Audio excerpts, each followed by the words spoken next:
Get some feedback. Get that criticism.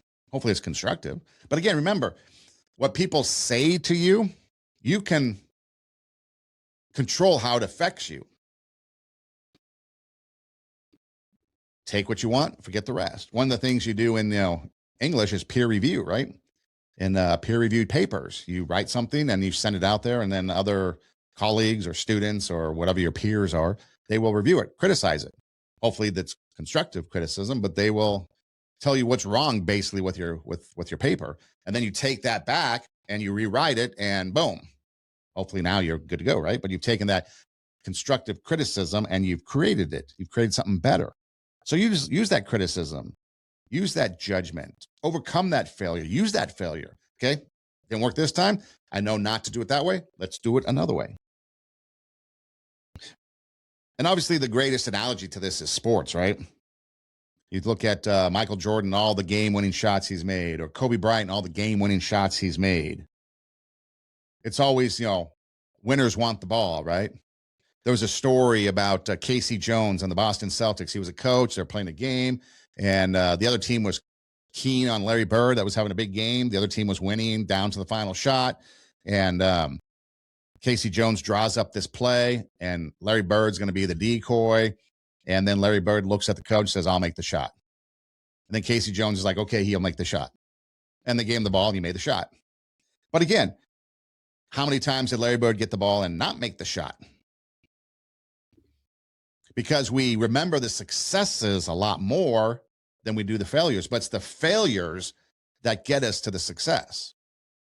I think I mentioned this last time. There's a poster somewhere I read where I think it's like a soccer player, maybe Messier or someone like that. And it says, it took me 17 years, 8 months, 10 days, and 12 hours to become an overnight sensation. Got to put in the work. Imagine the criticism, the judgment, the failure someone like that goes through to become an overnight sensation. But the great players keep shooting. The great players want the ball. So failure is not evidence that you should stop. It's evidence that you are trying. Fear can be powerful, but don't let it stop you. Because the opposite of fear of failure is comfort. Comfort becomes dangerous because it feels safe. How many of us want to be comfortable? Nobody wants to get outside our comfort zone. In fact, I've talked about it before. Get outside your comfort zone, because when you're outside your comfort zone, you can learn things about yourself. So it's the comfort trap. We're stuck in this zone of being comfortable, whether it's the friends we have, the job we have. Maybe we just tolerate that job because we're used to it. Well, maybe we don't really love the job. Maybe there's a better job out there, but we're comfortable. We do routines that are predictable. We avoid risks. And so life becomes this cage. And this cage is now security. And you feel safe. You've seen those videos. Maybe a dog.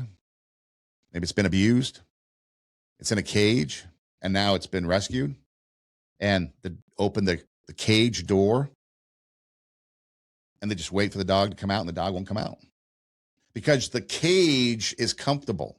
Because the cage is safe. As long as the dog is in the cage, nothing bad is going to happen because of past experiences.